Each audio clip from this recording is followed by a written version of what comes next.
Bismillah, Assalamualaikum warahmatullahi wabarakatuh. Alhamdulillah, wassalatu wassalamu ala rasulillah Sayyidina wa maulana Muhammad ibn Abdillah wa ala alihi wa sahbihi wa man wala. La hawla wa la quwata illa billah, amma ba'du. Bersyukur kita kepada Allah subhanahu wa ta'ala dengan mengucapkan Alhamdulillah.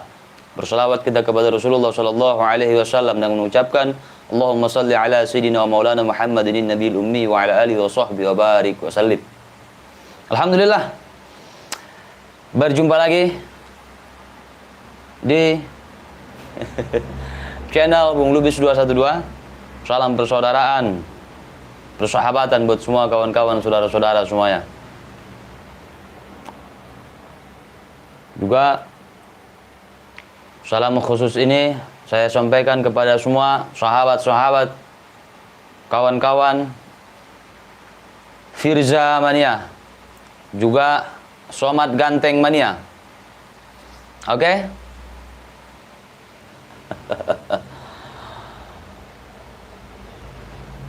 Salam bang, siap. Waalaikumsalam. Ayahmu waalaikumsalam. Pokoknya waalaikumsalam warahmatullahi wabarakatuh untuk semua salamnya dari awal sampai akhir. Oke? Tarim izin nyimak bung. Siap. Tarim Hadramaut, Sukabumi. Waalaikumsalam. Cianjur. Oke. Sehat selalu bang. Tetap semangat. Amin. Abang begitu juga. Jangan lupa ngopi. Kopi sedikit lagi ngap. Yang penting ada. Seruput sedikit-sedikit. Kita penikmat kopi, bukan kehausan ya. Bentar, ada komen keren ini. Dari Laskar Merah Putih. Nasab Ba'alawi sudah runtuh bung. Oh tidak. Nasab Ba'alawi sudah diakui oleh Somat Ganteng. Fix, no debat.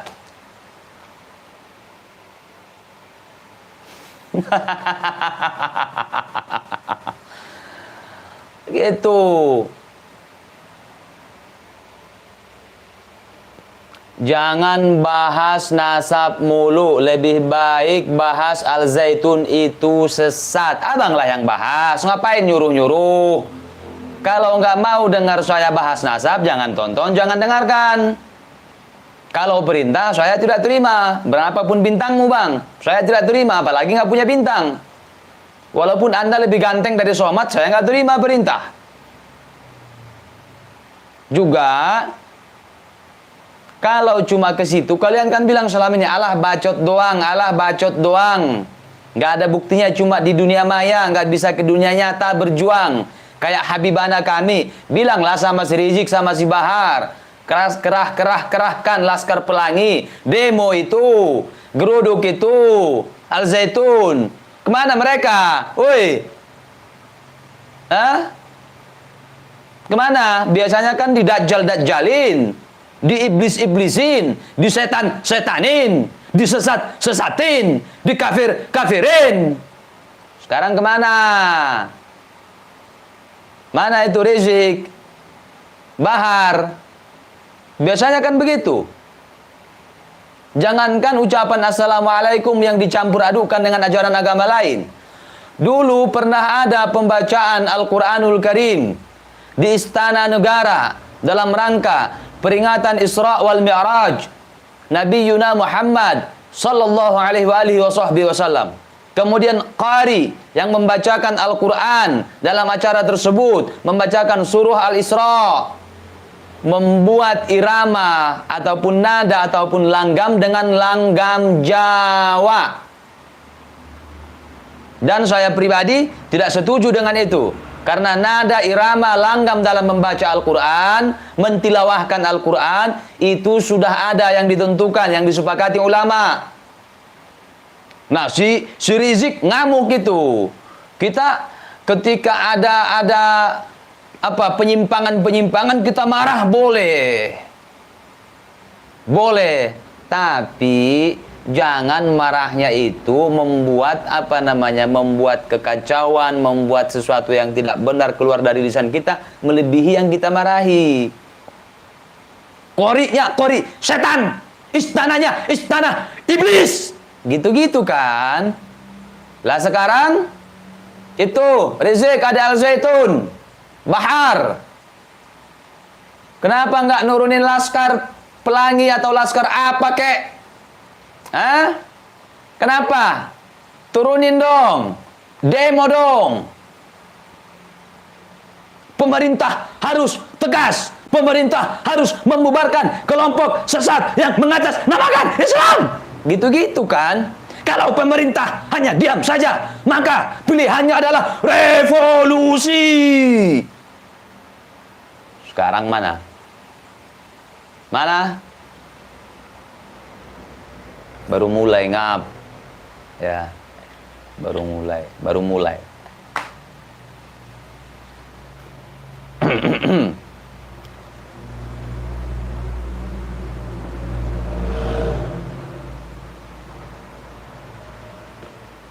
Malah ke sana-sana. Mana tadi yang komen masalah Al-Zaitun? Woi, kenapa kabur Anda? Hah? Kenapa kabur?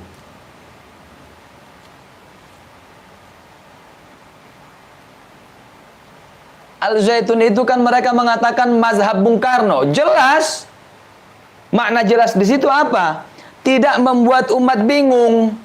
Oh, ini nggak benar ini. Selesai. Jadi ibarat kesalahan, ibarat penyelewengan, terang benderang. Tapi ada yang tidak begitu, mengaku Ahlus Sunnah wal Jamaah, mengaku bermazhab Syafi'i, dan seterusnya. Tapi isinya apa? Nah ini, bro, mengaku Ahlus Sunnah wal Jamaah, fikihnya bermazhab Imam Syafi'i. Tapi imam-imam mereka, leluhur mereka, Imam Fulan, Imam Habib Fulan, bisa bertemu dengan Allah Mi'raj 70 kali sehari.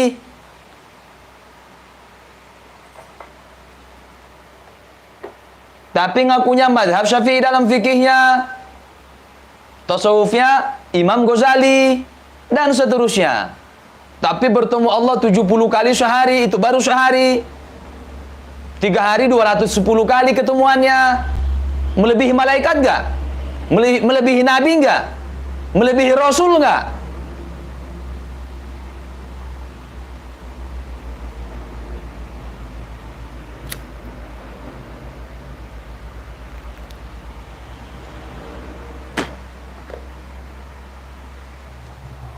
Itu yang Al-Zaitun kan terang-terangan ketika ditanya mazhab, dia tidak mengatakan mazhab dia di mazhab Ahlus Sunnah satu dari yang 4 yang populer itu, Hanafiyah, Malikiyah, Syafi'iyah, Hanabilah, enggak.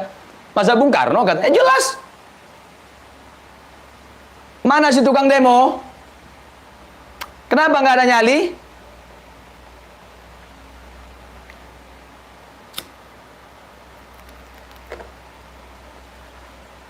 Oke. Back to Somad. Somad Ganteng. Sekali lagi, salam buat semua sahabat-sahabat Somad Ganteng Mania. Bagi saya, Somad itu adalah ustadz paling ganteng se-Asia Tenggara. Mungkin kalau dibandingkan dengan artis, kayak ada yang komen di live kemarin malam, jujurlah, ganteng bilang ganteng, jelek bilang jelek, katanya gitu. Jujurlah, katanya. Iya, saya udah jujur, Bang. Menurut saya Somad itu ganteng. Kalau ganteng itu kayak Baim Wong, katanya gitu. Iya, Baim Wong ganteng, tapi bagi saya Somad lebih ganteng, boleh dong. Tapi karena beliau dari kalangan pendakwah, dai, ustadz, maka perbandingannya tidak saya bandingkan dengan artis yang hiasannya, make upnya, segala macam perawatan luar biasa. Maka saya bilang, bagi saya Somad itu adalah ustadz terganteng se-Asia Tenggara. Titik, no debat. Titik segede HP Samsung.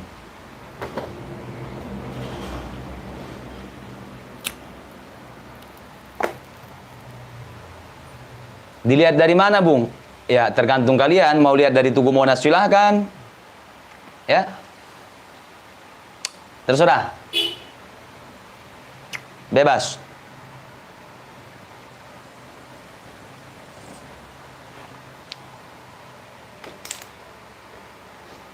Kalian mau dengar nggak pengakuan Somad itu? Oh, luar biasa.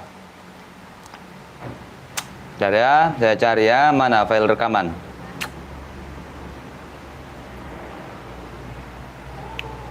Daftar Somad. Nah ini nih. Islam datang tapi juga bisa jadi Allah yang membenci habaib, yang membenci zuriat Rasulullah.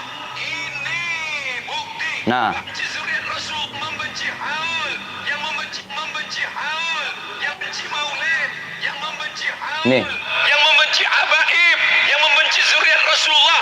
Ini bukti bahwa hujan tidak menghalangi mereka dari apapun. Takbir. Somad sudah memberikan bukti itu. Buktinya hujan.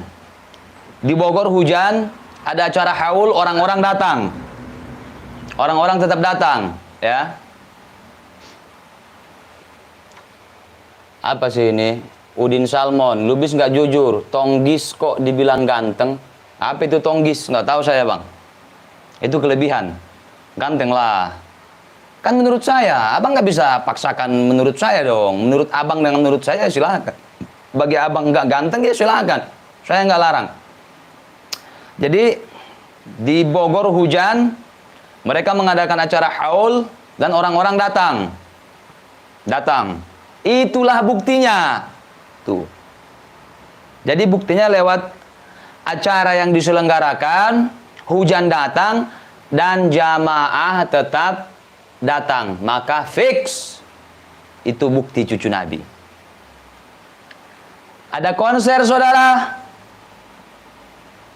Contoh, konser musik dihadiri oleh artis-artis luar negeri yang tidak beriman kepada Allah. Tiketnya bayar mahal. Kemudian ada hujan, tiket habis. Orang-orang tetap datang. Apakah itu bukti bahwa yang menyelenggarakan konser itu cucu Nabi? Apakah itu sebuah bukti bahwasanya acara tersebut mendapat rahmat dari Allah? Tuh.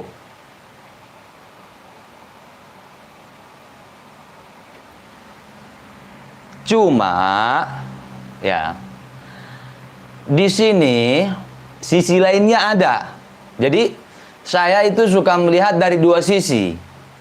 Sisi pertama ya seperti itu, ngawur, nggak ada hujah di situ, kosong, ya. Kemudian kesannya merendahkan harkat dan martabat Maulid Nabi serta haul. Cuma sisi lainnya ada. Sisi lainnya bukan Yangkul ya Mas Satria Arjuna, bukan. Sisi lainnya, saya bilangkan dua sisi. Sisi keduanya adalah Somad sedang merosting klan Ba'alawi. Secara nggak langsung, Somad sedang mempermalukan mereka, mempermainkan mereka tanpa mereka sadari. Ahmad Awasi, kenapa sih Anda? Kenapa Anda titik-titik mulu? Kenapa? Kenapa Anda komennya kayak gitu? Mau saya blok? Mau saya kick?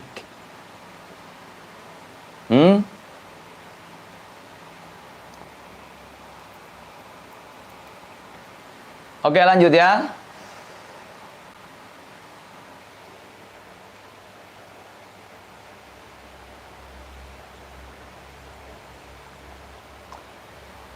Sampai mana tadi? Oh, secara tidak langsung Somad sedang menjatuhkan mereka, merendahkan mereka, merosting mereka, ngeledek mereka. Yang ingin mempertahankan nasab mereka tapi tidak punya argumen ilmiah.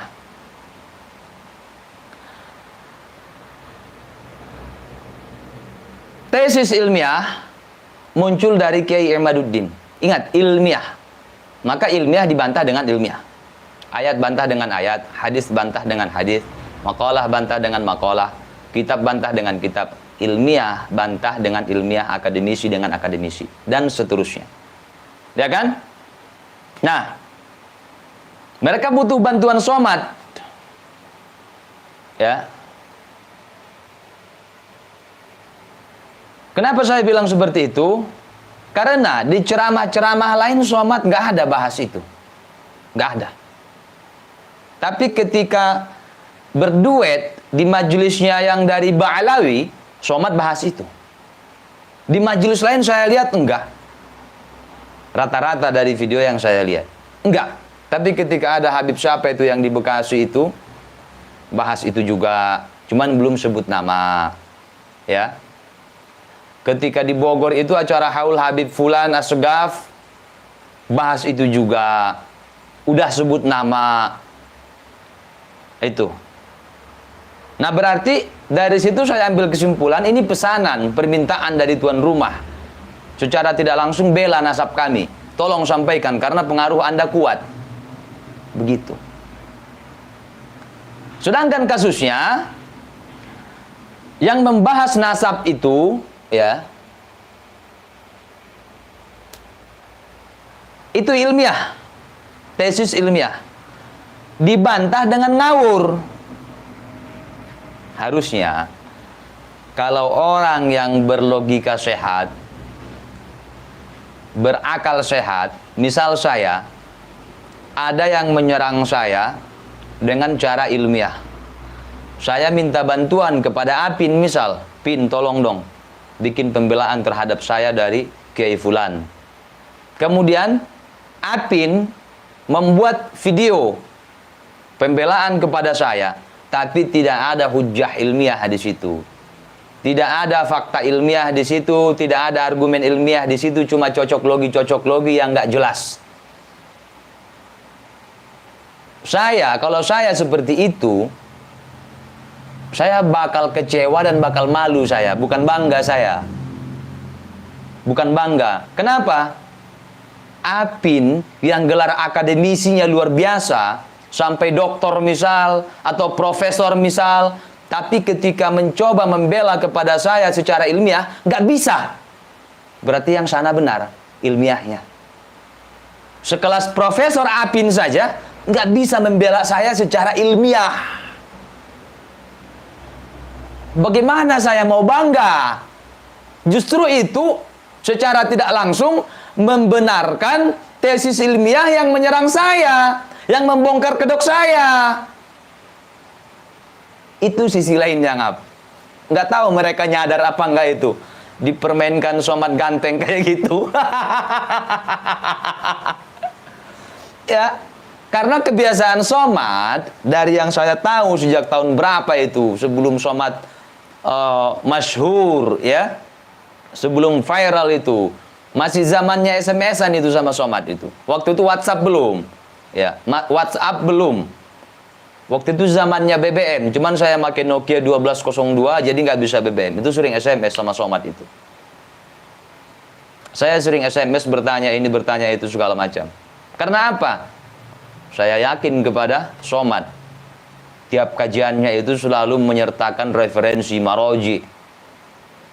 Disebutkan di kitab ini, penulisnya imam ini, penyusunnya imam ini, wafat tahun sekian, juga ada di kitab ini, yang disusun oleh imam ini, wafat tahun sekian Hijriah.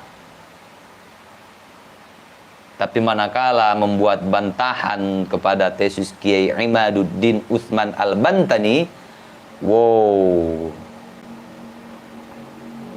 ngawur. Jadi secara tidak langsung dari sisi lain, itu sedang mengiyakan tesis ilmiah Kiai Imaduddin. Mengiyakan.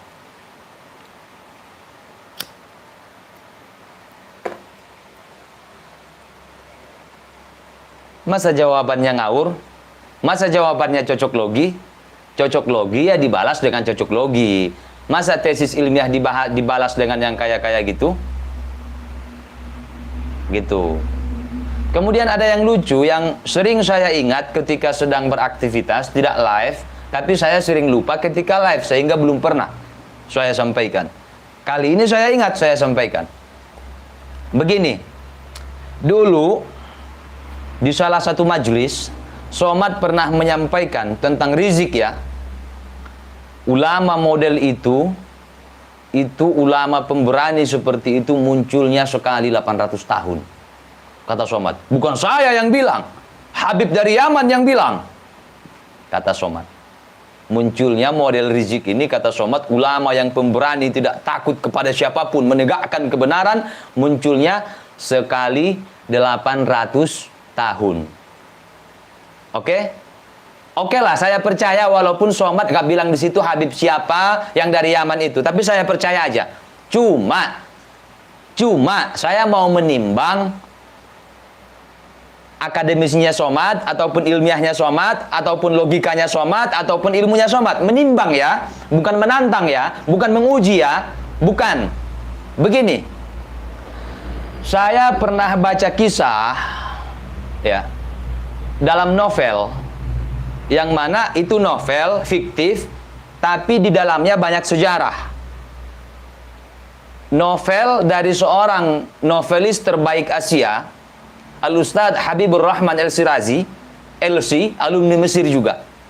Judul novelnya Api Tauhid. Ya. Api Tauhid. Nah, di situ menceritakan tentang khilafah Turki Utsmani. Di situ. Itu bukan fiktif, bukan. Ya. Itu real. Tentang Turki Utsmani. Nah, di situ menceritakan seorang tokoh yang dulu pernah hidup. Bukan dongeng, bukan. Namanya Sa'id. Sa'id. Namanya Sa'id. Kalau nama panjangnya dengan gelar-gelarnya, nama panjang versi gelarnya adalah Syekh Baiduzzaman Sa'id Nursi. Syekh itu gelar kebesaran, guru besar. Baiduzzaman itu artinya keajaiban zaman. Kenapa disebut keajaiban zaman?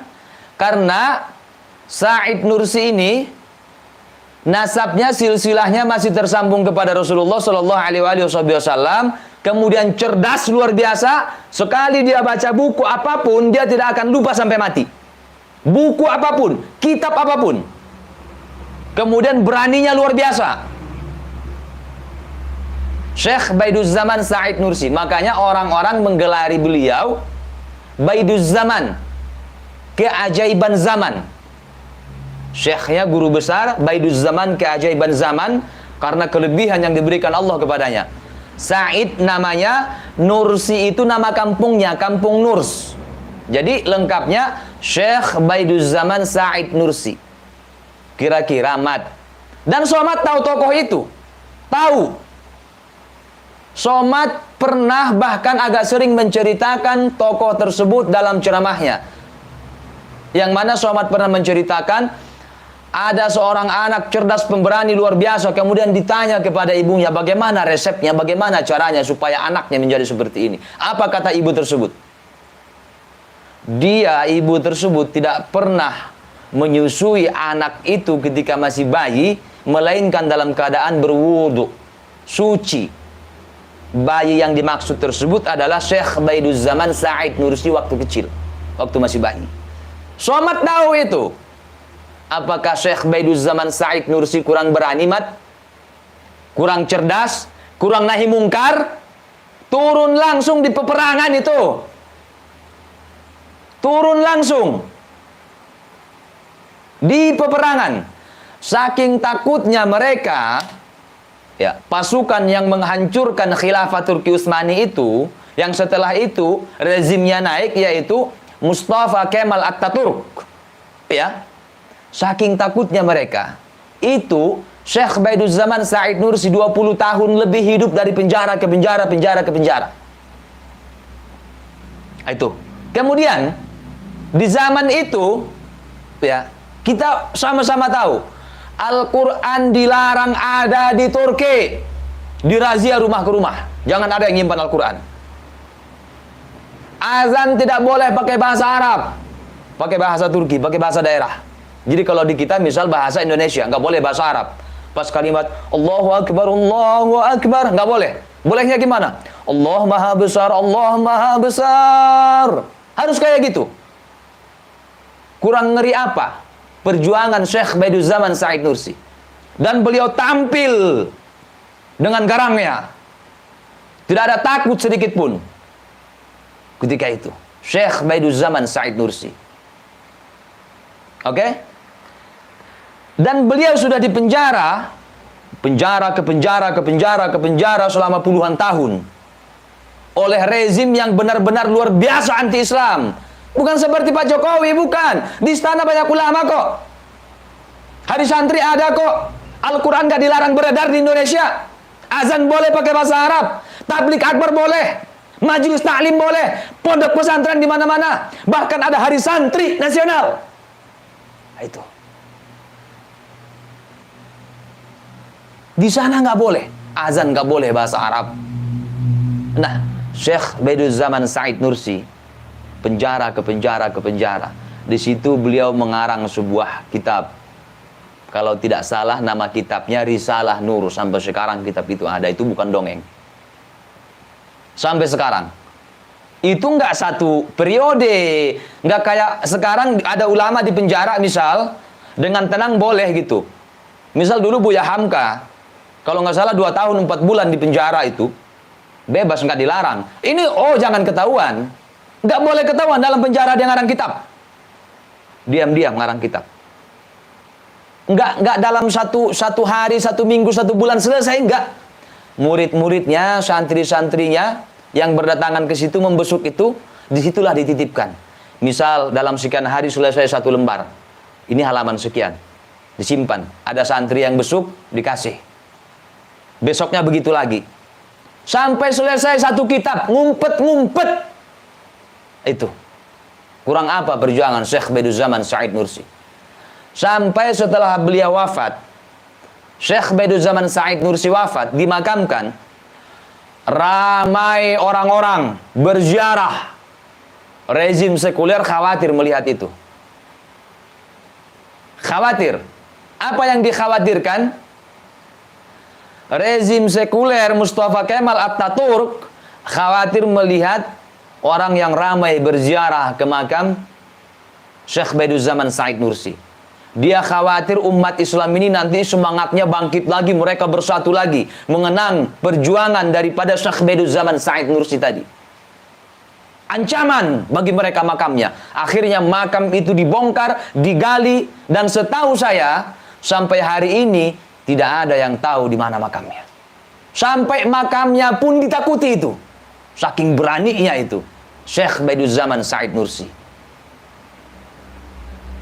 Kemudian kata Somad, ulama pemberani model Rizik itu muncul sekali 800 tahun.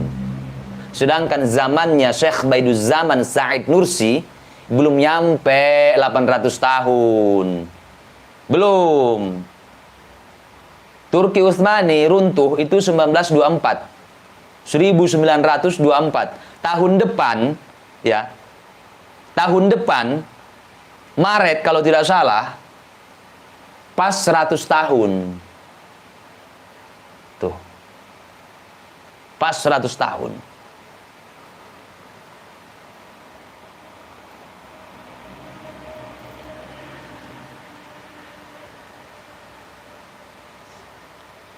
Coba, Mat, kau pikirkan. Dengan akalmu, akal yang dianugerahkan Allah kepadamu untuk berpikir, kau pikirkan perkataanmu tersebut. Yang mengendorse Rizik sebagai ulama pemberani kemunculannya sekali 800 tahun. Coba kau bandingkan dengan Syekh Baiduzaman Said Nursi. Syekh Baiduzaman Said Nursi. Itu.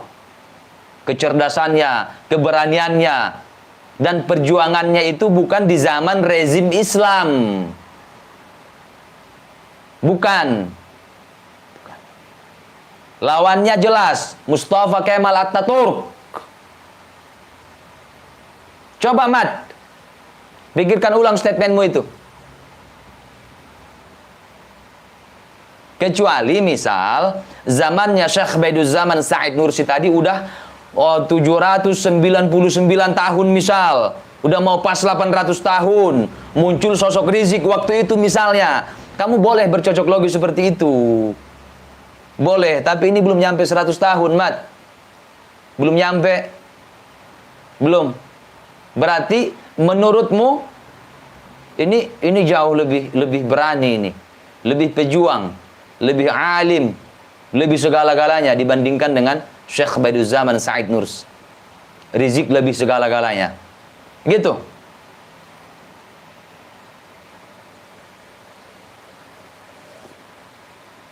Somad, somad. Muhammad Ridho, gelar yang disematkan kepada Rizik, ulama yang kemunculannya 800 tahun sekali, pembaiat Imam Mahdi, cucu yang ditunggu naik kuda putih. Ya macam-macam. Sekarang ngumpet. Sama Al Zaitun nggak berani. Lihat itu Somad. Sama Al Zaitun nggak berani. Kamu bilang keberaniannya itu ulama berani model kayak gini kemunculannya sekali 800 tahun. Saya pun wah, kenapa? Karena yang ngomong Somad ganteng waktu itu kan. Hah? Ternyata aku kira suhu, ternyata cupu.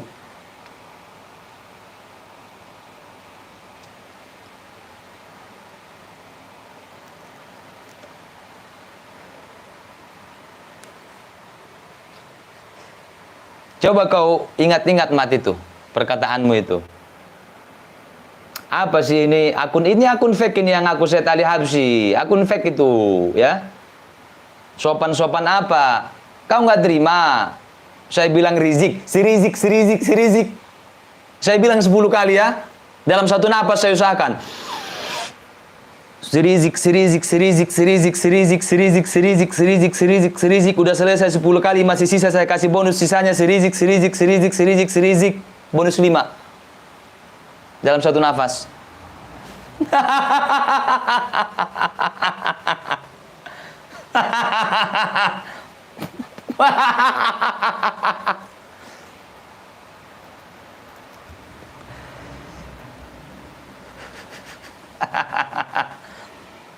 Garang lah itu sama Al Zaitun, Rizik.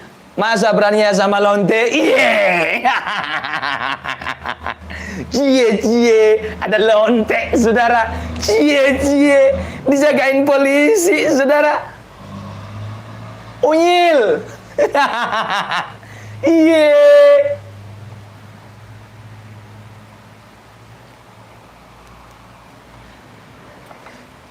Kalau dulu ada yang aneh-aneh kayak gitu, oh Rizik langsung ngegas. Ngakunya umat Islam, saudara. Tapi giliran ditanya mazhab, saudara. Katanya mazhab Bung Karno, saudara. Mulut lu bau jigong. Pala lu bau menyan. Unyil. Gitu-gitu biasanya. Mungkin waktu itu ya. Pas Rizik bilang, mulut lu bau jigong. Dalam hati, sialan. Ngata-ngatain jigong dalam hati Bahar.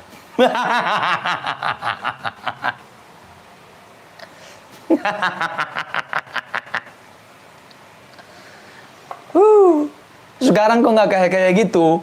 Muncullah Rizik. Anda ini ulama pemberani yang kemunculannya sekali 800 tahun. Kata Somad ganteng. Ngap Somad, Ustadz terganteng se-Asia Tenggara.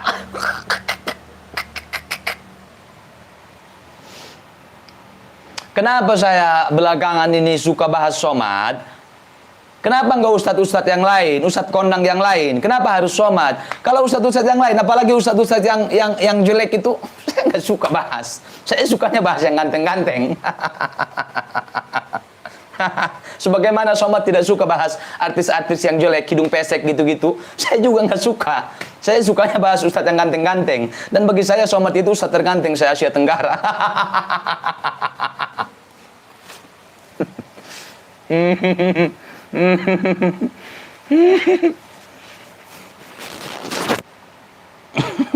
Ganteng bukan tampan. Kalau tampan enggak, bagi saya enggak. Kalau ganteng iya.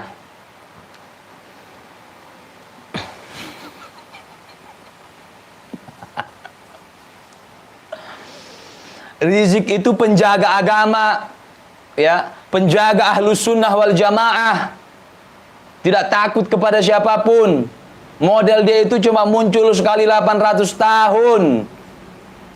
Tapi giliran Bahar ngawur, Rizik nggak berani. Kontes burung pakai uang daftar, ada hadiah, kata Bahar boleh, tidak haram, tidak judi.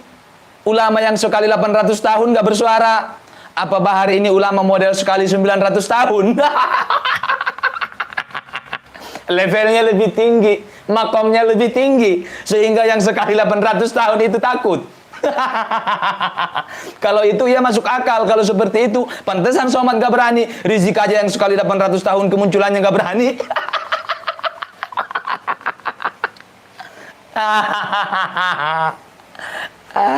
Lucu-lucu ya kalian. Lucu-lucu.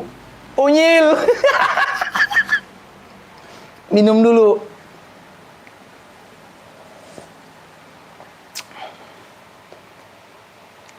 Yayan sendiri aja. Assalamualaikum saudaraku. Aduh, lawaknya ampun, ampun. Berarti mungkin Bahar ini tipe ulama yang kemunculannya sekali 801 tahun mungkin. Menang 1 tahun dibanding Rizik. Atau sekali 805 tahun, 810 tahun, dan seterusnya lah. Pokoknya di atas 800 tahun lah. Ya, makanya Rizik gak berani ke Bahar. Nggak berani, ya. Kalau Rizik aja nggak berani, apalagi Somad. Cuma modal ganteng, nggak akan berani.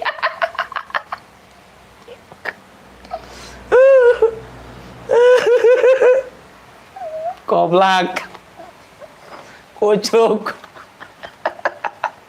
mana berani, ya. Ternyata masih ada makom yang lebih tinggi dari yang sekali 800 tahun itu ya.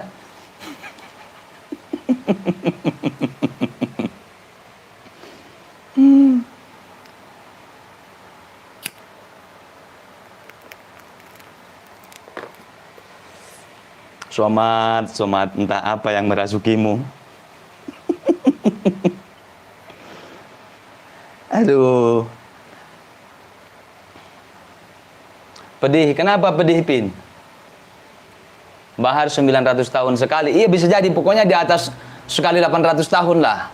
Karena seberapa kacau pun pernyataan Bahar itu, si Rizik nggak pernah muncul untuk ngebahas Bahar mengatakan, misal ya, kalau Rizik versi dulu itu yang nggak ada takutnya, yang kemunculannya sekali 800 tahun itu, misal Bahar bilang, kontes burung pakai uang daftar. Nah, itu boleh. Itu tidak haram, itu tidak masuk judi. Kemudian kalau versi Rizik ngasih jawaban gini. Saudara, ada orang, saudara, ngakunya sebagai Habib, saudara. Ngakunya cucu Nabi, saudara. Giliran ditanya masalah kontes burung, saudara, pakai uang daftar dan ada hadiah, saudara, yang sudah jelas-jelas itu judi, saudara. Jelas-jelas itu haram, saudara. Katanya saudara itu bukan judi. Katanya saudara itu tidak haram, saudara. Mulut lu bau jigong. Harusnya gituin dong. Ini parah ini. Tenang.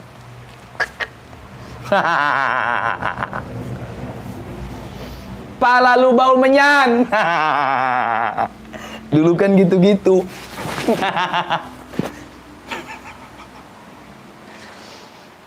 Aduh, ternyata nggak berani, saudara.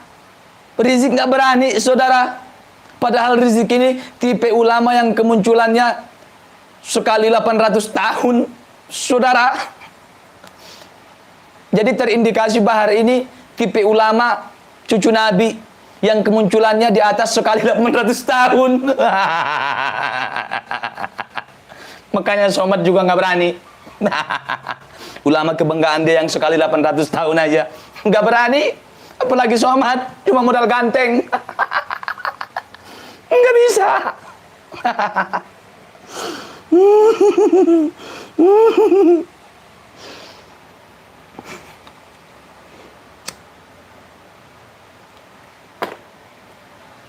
Allah, lemas ngap. Bentar, Pak Muhammad Ridho. Si Bahar kemunculannya 1000 tahun sekali, nasabnya aja beda sama yang lain. 29, 28, 38. Bapak 33 di catatan Robito 37, 1000 tahun sekali baru muncul seperti Subahar, Bung. Bisa jadi versi reinkarnasi. Jadi dia di setiap generasi hidup. Sebenarnya itu bukan sekali 1000 tahun, Pak Muhammad Ridho. Bukan. Tapi tiap generasi mungkin dalam bentuk reinkarnasi. Di generasi ini bapaknya 33 ya. Anaknya 34. Dia muncul di situ. Cuman dalam bentuk orang lain, ya. Generasi 35 dia muncul dalam bentuk orang lain. Dan seterusnya. Makanya yang kemunculan sekali 800 tahun itu kalah.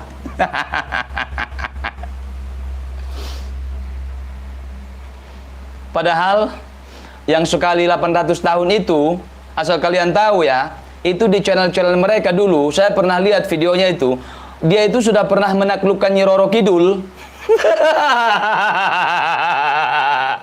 Kalian cari dah videonya.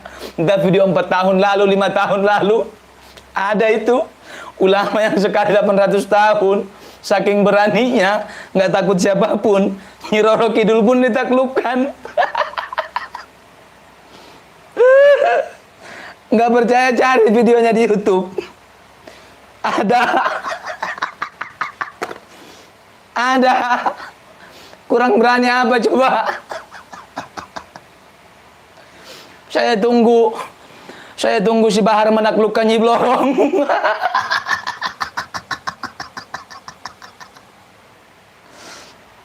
Somad minimal bisalah menaklukkan Malampir.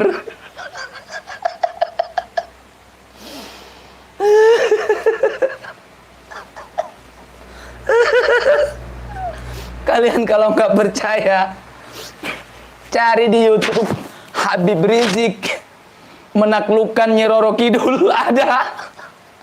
Itu di channel mereka. Video lama, ngap. Aduh. Kenapa saya bilang Somad harus bisa menaklukkan Mak Lampir? Karena Lampir itu kan di film itu kan jelek segala macam. Nah, Bang Somad ganteng luar biasa. Jadi Lampir yang jelek ngelihat Bang Somad luntur semua ilmunya. Langsung aku padamu. Gasken.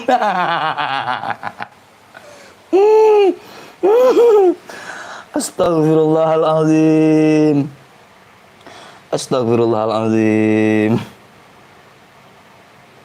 Allahumma anta rabbi la ilaha illa anta khalaqtani wa ana abduka wa ana ala ahdika wa wa'dik.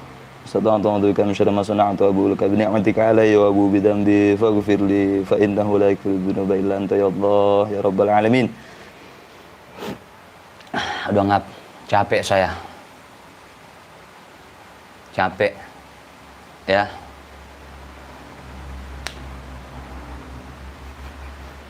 Udah, bukan bosen, bukan. Capek. Ini keringatan ini, lengket ini. Tambah lemas. Oke, terima kasih buat semua kehadirannya. Insya Allah kita bertemu di lawakan-lawakan yang lainnya ya. Kita melawak sambil ngebacot, ngebacot sambil ngelawak. Terima kasih. Assalamualaikum warahmatullahi wabarakatuh. Apa bahas politik apa bentar? Bahas politik dong yang elit. Oh, saya Pak Prabowo. Assalamualaikum.